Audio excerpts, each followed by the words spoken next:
jamais juger, empathiser. C'est ça qu'on est, les réflexothérapeutes. On est ce que William Reich appellerait la bonne mère. Alors, le but qu'on recherche, c'est pas... Oui, mais c'est pas moi de changer quelque chose, mais c'est d'aider Annie-Frédérique de prendre contact avec qu'est-ce qu'elle a besoin de changer à l'intérieur d'elle. Ça, c'est le but visé du travail que je fais en shiatsu. En Traeger, on n'a pas de but. Le seul but, c'est de transmettre des sensations, point. Parce que si on a un but, on a une tension. La main qui nous touche doit nous inspirer, doit être nôtre. Nous sommes alors en contact avec l'existence pure de l'instant présent. Cela crée un relief dans l'expression du corps. Un monde quelquefois exubérant qui délire, chante, bafouille, murmure. Ainsi, le calme et la paix s'installent. Se révèle la quiétude, la sécurité, le recueillement, aussi nourricier que l'air, l'eau et le sommeil. Notre champ magnétique se métamorphose au moindre effleurage. Mais la personne, en travaillant le bras, elle s'est mise à pleurer, tout coup, elle me met à faire la jambe. Pareil. Chaque mouvement amène dans un état différent, une image différente. C'est pour ça que ça s'apparente à la méditation. Parce que dans un petit mouvement, il y a des milliers de mouvements, donc il y a des milliers d'images qui passent. Puis des fois, quand la jambe bloque, la personne donne un coup. C'est que c'est un mouvement, c'est une pensée dans l'esprit qui est figée. Toum, là, tu es resté sur la peine d'amour.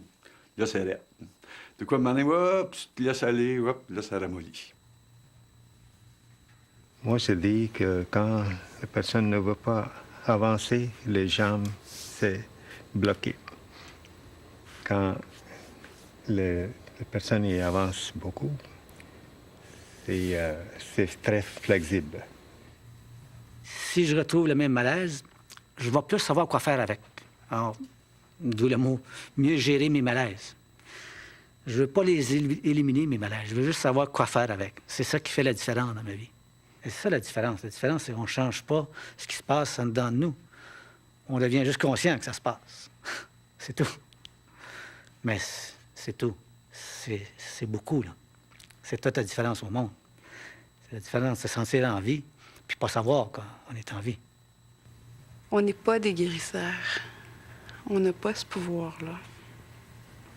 La personne va guérir à condition qu'elle-même s'ouvre, qu'elle-même fasse un certain cheminement. Nous, tout ce qu'on peut faire pour cette personne-là, c'est l'accompagner dans son ouverture. À tout le moins, à certains moments, guider un peu. C'est un langage non-verbal et multidimensionnel.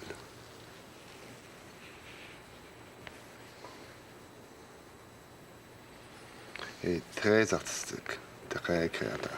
Chaque fois que nous sommes présents, on est toujours créatif. Chaque fois qu'on écoute les mains, chaque fois que les mains écoutent le corps, au fond, on ne donne rien. On partage ce qu'on ressent à ce moment-là. Mon niveau de conscience en tant que masseur est lié aussi à ma façon de recevoir le toucher, comme personne unique et incomparable. D'abord, je suis. Je m'écoute. J'écoute mon corps, puis j'incarne le massage. L'espace méditation est l'écho de ce qui découle de mes sens. Le corps, souvent fatigué, réclame le soutien si son équilibre